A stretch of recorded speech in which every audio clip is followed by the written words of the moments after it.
a kid named Alex McNab, who I go to school with, went through the gates of Barnard College, which is the all-women's wing of Columbia University, past 11 p.m. at the point where you have to show your ID.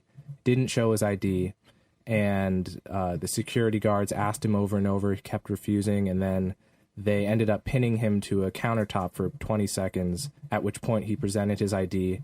This was caught on camera. He was yelling in the library that it was racism. People were very upset. He ended up on Don Lemon, and the security guards in question got suspended, and essentially the whole campus security got accused of racism by the administrators of the school.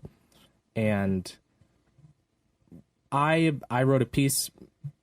I read that. Yeah, giving reasons why I didn't think this was a clear example of racism at all, and it was an injustice to the security guards that they were labeled that way. And we actually, me and Alex had a mutual friend who set up a debate between us. I didn't know this part. Yeah, so there were flyers all over campus. We organized it. We met a few times. He's a nice guy. Mm-hmm. And eventually it got canceled because he's bringing a lawsuit against the school, and his lawyers told him he could not talk about the event publicly. But interesting. Anyway, did you observe this happening at on campus at all, and did you pay attention? Did you have an opinion on it? I understand why he felt the way he did, and I get the feeling that the proper view of it, this is very much the sort of thing we're talking about, where you end up having arguments with yourself, but you learn after a while that you don't need to argue so hard. The proper view of it is supposed to be that he was Rosa Parks, that he shouldn't have been asked, and he rebelled against that, and then was, metaphorically conked over the head.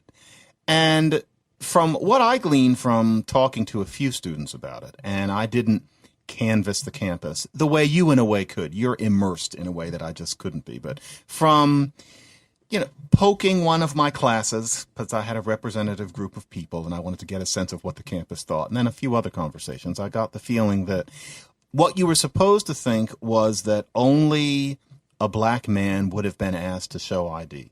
And an awful lot of people sat and agreed with that, even though I heard from other quarters, such as you, that an awful lot of people have been asked to show their ID who were not black men, that it wasn't so unusual what happened to him. And then there also seems to have been the issue that, and this I don't completely understand because I haven't encountered this photographically, I didn't see the video, but the way he was dressed might have made somebody reasonably wonder exactly who this person was, quite beyond what the color of his skin was.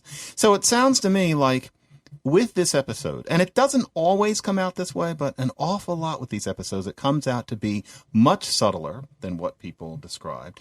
Did his being black have anything to do with why he was asked? Maybe. But was it everything or close to everything?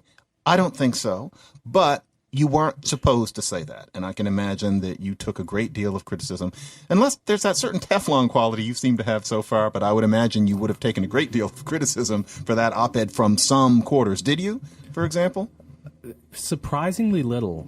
I don't know how you do it. What happened, it was very bizarre, because what happened is I had all of these Barnard women coming up to me. So I live with two Barnard women, both of whom agreed with my take, both of whom told me they have never once gone through the gates past 11 p.m. and not gotten carded. These are white women, right?